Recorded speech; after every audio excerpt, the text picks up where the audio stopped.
This is On Bring Capital back with another video update on Bitcoin. Again, nothing in this video should be construed as financial advice, and this is mostly just a video diary to myself to keep my thoughts organized and uh, arranged as we analyze the time series of data that is Bitcoin and the broader markets as they might be influential on Bitcoin. So, as you can see on the screen, the immediate idea that we had about continuation to the downside has obviously not played out. The market maker has moved price out of this compressed range, this compressed data set. That part we did track nicely because the the data set compression does not indicate uh, the direction the price is going to go. It is more a way of telling you the position of the totality of price data um, at any given point in the chart. And periods of trending are most probable. And that's what we want. We want factors that are going to increase the probability of an idea playing out. Periods of trending are most probable when relevant data sets are compressed. And that is why we were able to correctly call this range, albeit the initial breakout of the range we did not call correctly, as is still evidenced by this drawing I had, which um, correctly estimated the compression that was to come. Um, Albeit we thought we would get continuation to the downside um, as the third move in this um, markdown out of this range. We had one move sideways, two moves sideways with the exact same data set compression. We thought we would get the third move immediately. Um, the market maker had other ideas, and we saw a breakout to the upside out of this compressed data set, coinciding on a time basis with the time when we thought it was going to be going the other way. But that is the game we play, and you define your risk. So when I was getting stopped out of the market, it was when this move was, real and continuing. Albeit we've seen a pullback now, and that leads to data analysis of price relative to the data sets. Um, Even though it did not work out in our favor, we can still analyze the real-time price data to see some anomalies with how price is behaving relative to other periods of trending. We can estimate the strength of moves based on how price is reacting um, when expansion occurs. So we see that in previous trends and expansions, um, the data set expanded and price just moved away like a waterfall. Um, in this occasion, it had opportunity to do that. It had no, uh, downward pressure from an algorithmic standpoint um, in its way, and price was able to uh, expand and move in the same way as we saw here, yet it did not do that. It came back within the medium term data set, which it did not do on this move down until the very end. Even that final part of the trend, the final part of the move down, was being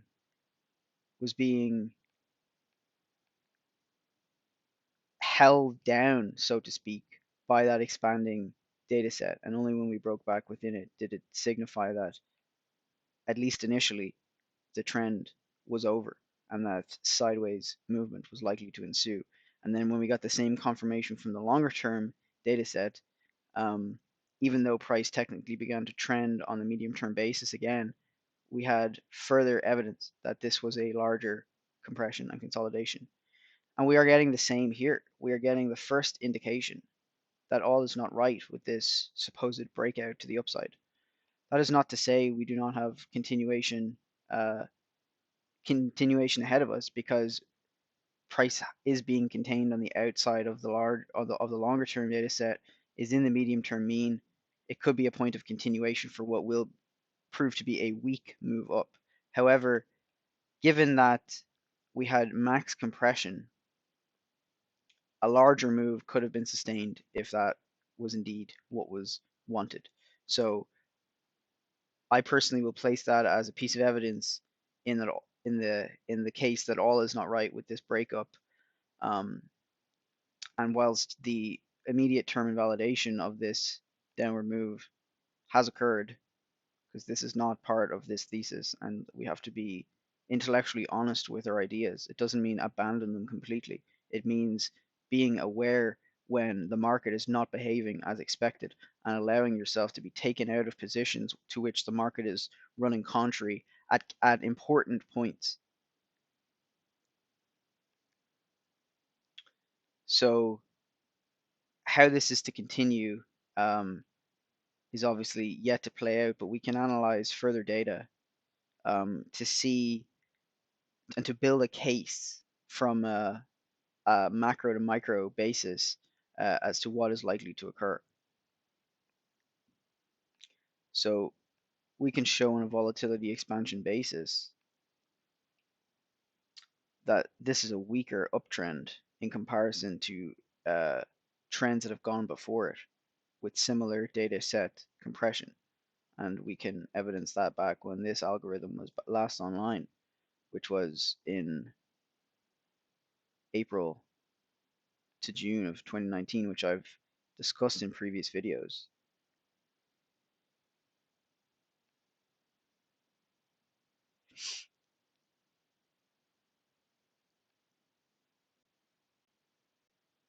We didn't get the same degree of weakness in these moves. When the trends began, they didn't return to the mean of the medium term data set. Once compression was achieved and a breakout happened, it was very minimal retesting. Similar on this breakout. Very minimal retesting. Certainly didn't get anywhere near the medium term mean. Didn't even really touch the outside of the longer term data set. Yet here we're getting both of those things. Um, and a pattern which, if we invert the chart to see more clearly, could be the beginning of three moves in this chart would be to the downside to fill in the rest of this data set and break price back within the longer term, cementing that, which we are theorizing at this time is a false breakout.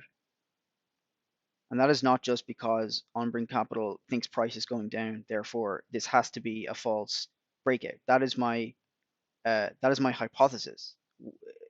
Price is going down. So the hypothesis is this is a false breakout, but we do not trade based on hypotheses. We have them as points to direct data analysis, and we can see on an objective basis that this trend is weaker than the ones that have gone before it, given that the same amount of data set compression was achieved. So we have trigger points for when we'll start considering additional parts of the idea. And as we shared on Twitter a couple of days ago, one of those ideas is that this was fake. This price comes back in, goes to the other side of the data set, and uses the expansion to begin trending in the other direction. Um, that idea is not yet live because price is technically still trending. If it breaks within this data set, we will start then looking for setups towards that idea. But as explained previously, happy to wait until price confirms trending, just like we explained was what we looked for here. This is behaving more weakly than this confirmed trend, indicating that there's some hesitation here. And our thesis is that it's a single entity controlled market, so there can be no fighting between parties. There's a reason this is happening, and we have validation points for ideas either way. Continuation of a trend will be confirmed on a compression of this data set and a break above, and a fake out will be confirmed when price comes back within this data set, and then we continue to use the levels to look for setups the other way. Our initial thesis was that the low would be formed into the FOMC meeting. Obviously, it's going to take one hell of a slam down to achieve that at this point. So, from a timing perspective, that window, will have to be extended for the low, which is why we never call timing in the first place. We let our timing estimations be dictated to by price action, not the other way around. So let's go from the top down. Let's give a quick recap of the volatility position of price. We're retesting underside of the longer term data set. We are within, which is why we explained in a previous video that we will not be considering any claim that the bottom is in until price closes within this data set. If we get rid of price, we see that this blue data set is expanding, and wicks into it, we said we're not precluded.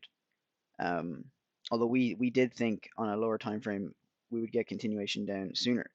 From a weekly perspective, this is not surprising. So we said that we will not be considering that this was the bottom, that the bottom is in already until price closes within this data set, which it is with 5 hours to the weekly close. It is refusing to do at this point. It's selling off right down to the boundary. And the actual data set point from a statistical basis is this midline. The lighter shading either side is a sort of a few fractions of a standard deviation either side of the actual statistically important line. So price technically is closing within the data set, but we will not be considering bottoms being in until we get closure within and then price action to support that idea. So we still have continuation of the trend down. Would not surprise me to see price sell off and leave this similar structure, and that's what we would need to see if we want continuation of the move down, which would be essentially this type of a sell-off into this area. So it's very likely price is grinding up to do just that, but we can't be deterministic, and we need to wait for price action to confirm our suspicions rather than letting our suspicions bias how we view the price action. On the daily time frame, we hit on a kind of a closing basis right into the volume profile liquidity, which was these wicks, which was the last point at which the market maker was able to convince retail money to come into the market before. So he was selling to them there in order to put in the low. So he knows that there was retail liquidity at that point, and that is where these wicks came into. Again, not saying we called this top exactly because we were short from sooner than this candle was put in. However, on a macro basis, the idea that this was volume profile liquidity and that this was where the market maker knew he would get retail to commit, that's what he was doing here. Whether he goes higher or not, that's what he was able to achieve with those wicks at these levels. And price now getting contained by the bottom of that level inside the short-term data set on the daily time frame after getting rejected 1, 2, 3, 4 wicks by the medium-term mean on the daily time frame. All of these pieces of data get put together to form an idea of where price is heading.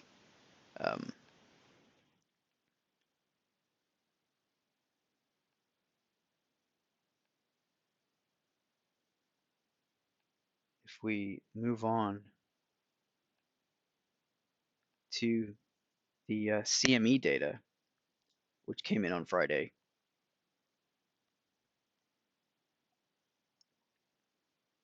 we'll see that it doesn't really paint the picture of smart money being ready for a move up. So we take the Bitcoin data first, and we take the dealers long and short data. Dealers continuing to add shorts to this massive position that they've been building since the high. They unwound it into the consolidation and then started to build shorts again on this fake out, starting to or they have not taken away from that short position. They have not lightened it, and the long position is still relatively weak. Obviously, they're building longs because they're forced to take on Bitcoin in the in these moves. Um, but the overwhelming position is short at this time for dealers. Asset manager is a bit of a different story because they I don't fully understand the dynamics of why this happened, but right at the time uh, the BITO ETF went live, uh, the asset managers went ridiculously long Bitcoin. So whether that was something that they had to do to facilitate that ETF because it sort of corrupted the data um, ever since from an asset manager standpoint. The asset manager data for Bitcoin used to be very nicely tradable. You can see here that I've always pointed to the January point in the spot chart as being, see this volume here, three green candles. Yet if you examine the and this one with max volume, but if you examine the price action, it was mostly selling, and you see that was January 2021.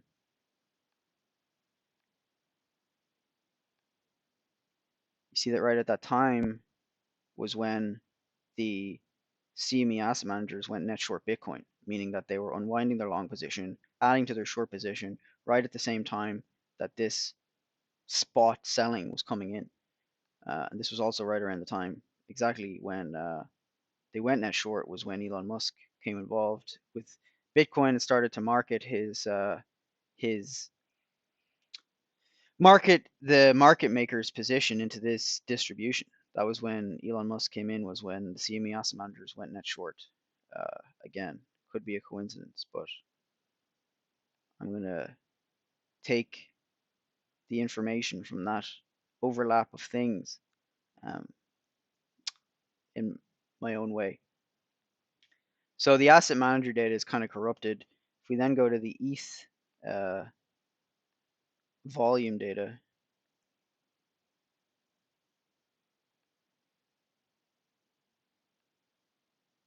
we can see that the this is dealers. Dealers are still net short Ethereum in spite of this move. Um, they've added to their short position after unwinding the longs that they had right at a very convenient time. How do they know? So this short position is building. The asset managers of Ethereum, this is my favorite of the volume or of the position data. I shouldn't say volume, it's position data. Literally zero for the longs. There's literally zero longs for asset managers in Ethereum, and the short position or the short positions are steadily growing. Again, the short position, they went net short here right at a very convenient time to do so. How did they know? So that's the CME data at this time, updated as of Friday, the 22nd. Where else can we look this time?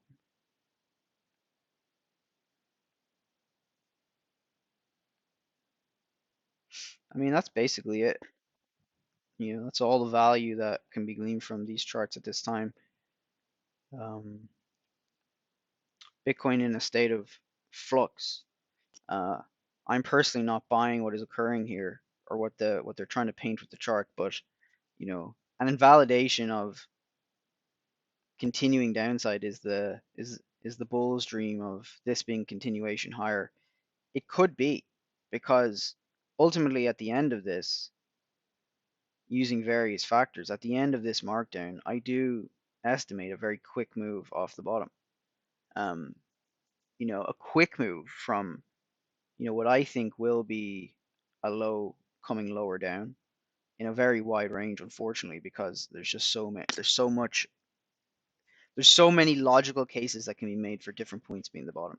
So it's about examining price action at the time, but you know, a range for me still at this moment, in spite of this price action that seems to have in the minds of those who want to believe it, has forgiven all of this. This little tiny move has erased the emotional damage that was caused by holding long when this was occurring to you, and the psychological abuse that one had to. I'm not talking about myself, I'm talking about uh, those who hold in spite of objective data suggesting that you shouldn't, and believing the narratives spun by those who you shouldn't believe. Um, this little move has cured all the psychological ills that were caused by holding through this. Um, and that's just the psychological game that is played. I don't think that is going to be it. I still am holding firm in my downside to come thesis. Um, but what would invalidate that for me is time. Time spent at this level indicating like so indicating that enough volume was transacted to justify this being the bottom. Like it's very possible. I don't think likely because I think too many people are able to get in if they hold it in this range. Um, it's possible that they go for another cycle and that is the bottom. Um, I don't think so. Personally, I have to stick to my idea that whilst the one of the facets, the jigsaw pieces, was invalidated in the short term, uh, this has not invalidated the longer term idea, which is continuation downside for a more violent low being formed. And we will watch in the first instance this macro data set to see how price behaves relative to it in the next 5 hours. I mean, ideal for us and totally hilarious. Um, Unfortunately, at the expense of a lot of people, is if they sell it down all the way down to being outside this data set. Like, what happened here? Um, can that happen in 5 hours? It could. Do I think it's likely? Uh, yes, actually, but um, that would mean that all of this distribution is completed, and we're going to get you know a very quick move. That's actually even too long. We have two candles in which to achieve that. It's probably not going to occur. So we're going to get a bit of ambiguity with the weekly data set close, um, which obviously will affect analysis for another week. Um, Ideal would be coming back down to this level, but I think that's a bit fanciful, maybe. Possible, anything's possible. That's the volume profile cluster of control. But does it come straight back down in this candle?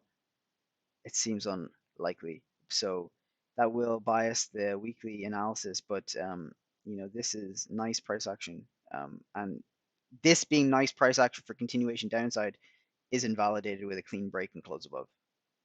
If they do that and they close above these levels, then we need to start looking about moves up higher. Still doesn't invalidate that there's a lower low coming, but it pauses it. And that is all this is. And that is all that will ever hold my analysis out to be. Just because I'm right a lot doesn't mean I'm always right and that I know exactly what's going to happen. I just happen to have had ideas that were synergistic and they aligned with other ideas and everything was in flow during this period. It doesn't mean it's always going to subsist. It doesn't mean it's always going to happen. And that's all I will ever hold out this channel to be. And if you want a daily video with a signal to do X, Y, and Z and always be correct, then this isn't the channel. And I want to be explicit with that because I take this seriously and I want to keep myself uh, I want to keep myself accountable. And if that means me saying this to myself and watching it back and realizing that I need to be accountable to what I said, then that is what these videos will be. So if you can get value from it, I assume people do, that they watch them, that's good. But ultimately, these videos are to present a load of ideas in a way that I can arrange them better. And, if I can share them and people enjoy them, then great. So that's it for now. An analysis on this deviation away from what I thought was going to be continuation downside in the same way that this was. But the idea is not over, and we are getting compression on the daily time frame indicating that a further move down actually could be supported because we had compression this whole time. It didn't mean price couldn't move against the data set, but the more compressed it is, the lighter the snowball, so to speak, the more it can start rolling and gather momentum again to start a fresh trend. And that is what we might be seeing here. This expansion of the daily data set on the short term was replicated for a time and then failed. So it doesn't have the momentum that this does, indicating that we are not unreasonable to view price in the way that we're currently doing so. And it'll be a couple of days, I would say, before we get clues either way. Obviously, the price action can develop quickly, but for confirmation to form and for uh, data set values to show um, that it is, you know, reasonable and acceptable to get into the market, um, that's going to take a few days because we're going to get contained immediately by this data set at about 21.5k, um, which is going to stall the trend, um, just like it did here. So if we're going to get continuation down, it's going to not happen for a few days until price kind of proves itself and forms the structures that we need to see. So this is OnBrain Capital. Follow me on Twitter, but I suppose if you're watching this video, you probably already do because where else would you have seen it? So that's a bit of a redundant phrase, but that's all I have for now. Um, check back in when there's something of value to add.